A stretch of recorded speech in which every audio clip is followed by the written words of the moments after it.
Je vous invite à venir avec moi en Arabie Saoudite, un pays méconnu qui a été longtemps fermé aux étrangers, fermé aux touristes et qui a décidé de s'ouvrir.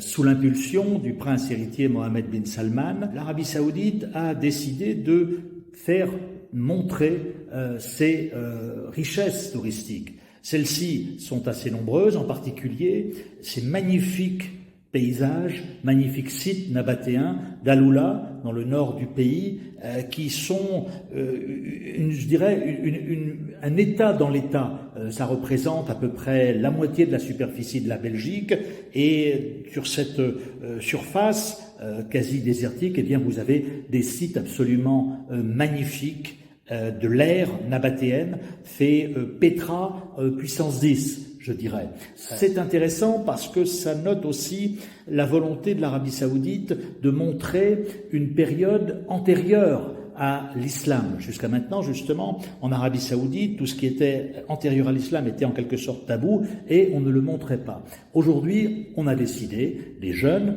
guides touristiques, des femmes en particulier, ont décidé de vous faire découvrir cette période anté-islamique. L'Arabie Saoudite vit une mini-révolution depuis quelques années, sous l'impulsion donc de ce jeune prince héritier Mohammed bin Salman, qui est à la fois, je dirais, révolutionnaire et aussi autocrate, c'est ce qu'on lui reproche souvent. Mais ce pays, qui est un pays particulier, unique, puisqu'il est le berceau des deux lieux les plus saints, les plus sacrés de l'islam, la Mecque et Médine, eh bien, a décidé de faire une révolution à la fois sociétale, conscient du fait que pratiquement les 2/3 de la population a moins de 30 ans et qu'il fallait par conséquent s'occuper de cette jeunesse, sinon cette jeunesse tôt ou tard allait finir par se révolter.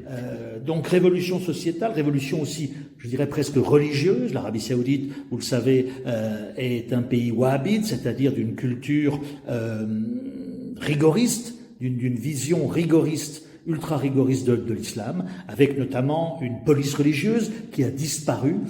Mohammed bin Salman a décidé de réduire à zéro cette police religieuse et en quelque sorte pas de désislamiser, mais de normaliser ce pays qui est l'Arabie Saoudite.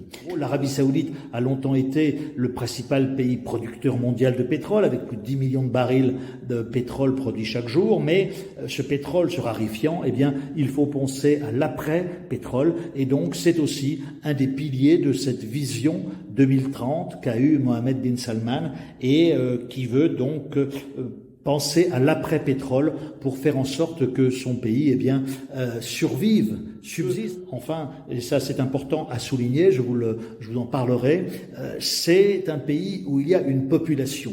Il y a 25 millions d'habitants, il y a certes des très riches en Arabie Saoudite, mais il y a aussi des très pauvres, et il faut s'occuper également des très pauvres, comme il faut s'occuper des gens. Eh bien, l'avenir de celui qui occupera probablement le trône d'ici 1 an ou 2 ans lorsque son père décédera, et il l'occupera, il a 37 ans, donc il l'occupera probablement pendant 3 ou 4 décennies. Eh bien, l'avenir de ce pays sera fortement marqué par ce jeune prince, Mohammed bin Salman. Mais au-delà, c'est l'avenir de tout le Moyen-Orient qui sera marqué par celui qu'on surnomme MBS et que je vous propose donc de vous raconter un petit peu lors de ce voyage.